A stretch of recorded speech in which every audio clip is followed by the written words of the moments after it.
Well,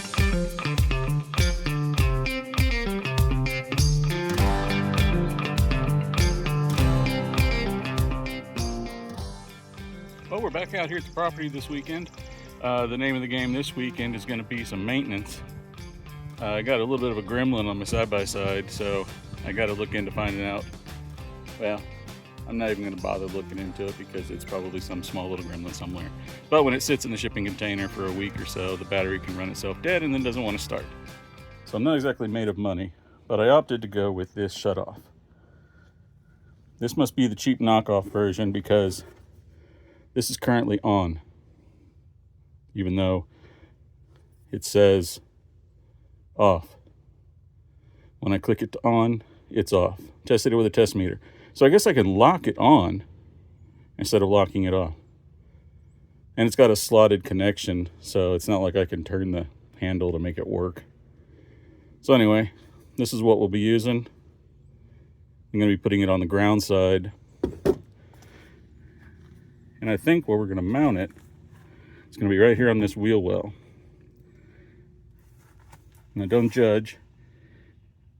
When I put in the new battery, it didn't quite reach the old cables, so I had to get fancy. I haven't put in bus bars yet. I was going to put in a simple 2-pin bus bar, so the battery doesn't have a bunch of cables coming off of it, because it's not really in the easiest spot to take them all off when I have to. But I'm going to replace this wire here that swirlies all the way around.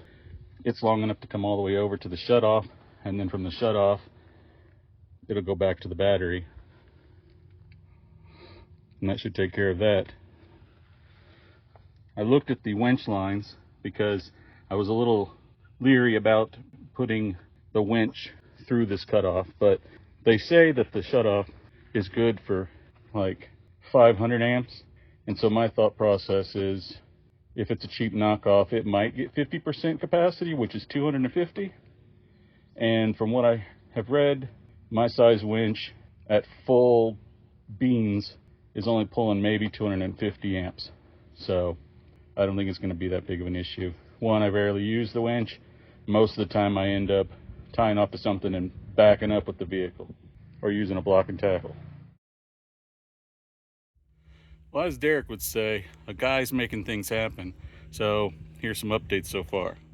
So really nothing has changed on this side. We've got the bundle of goodness. And then that line travels down and around and under. And is now mounted to the back side of my on and off. Now, this being stupid and having its on and off in the wrong spot, I just took this part here and twisted it up. It's got the little pin back there, but you can't tell. So now when I come in and turn it on, it actually lines up with the on, and off is off. So anyone other than me that comes over here to look at it is going to understand. And now, I don't judge, okay? There's a lot of no judging. It's a judge-free zone here. This is what I'm going to be using. It's because it's what I've got, okay?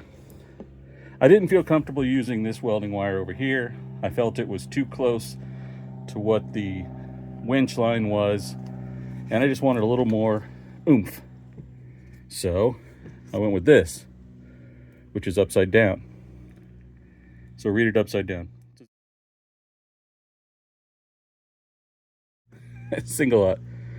I have a feeling it'll be able to handle pretty much whatever I could ever want to hook to it. Probably well more than what that thing will handle, and much more than that can put out, much more than the charger can charge. Yeah, I think it's gonna work just fine. So now I just got to put some ends on and work on getting that back in there.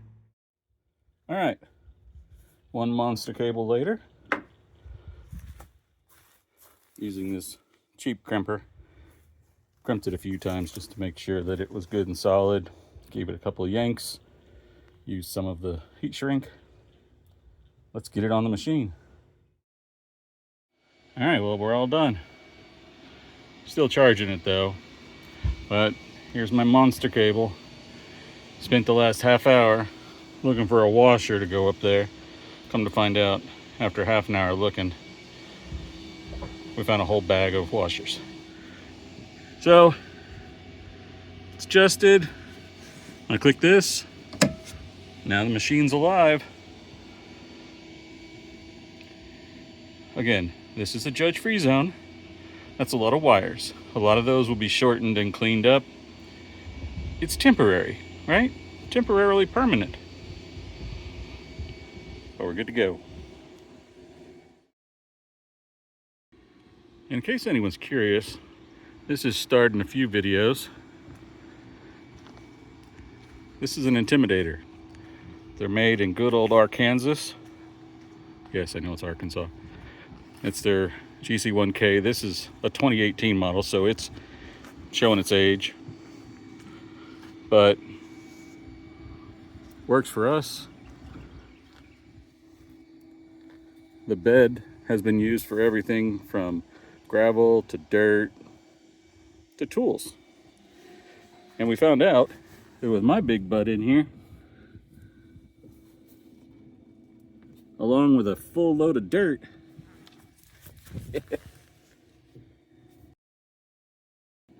I've got permanent grooves now. Tars.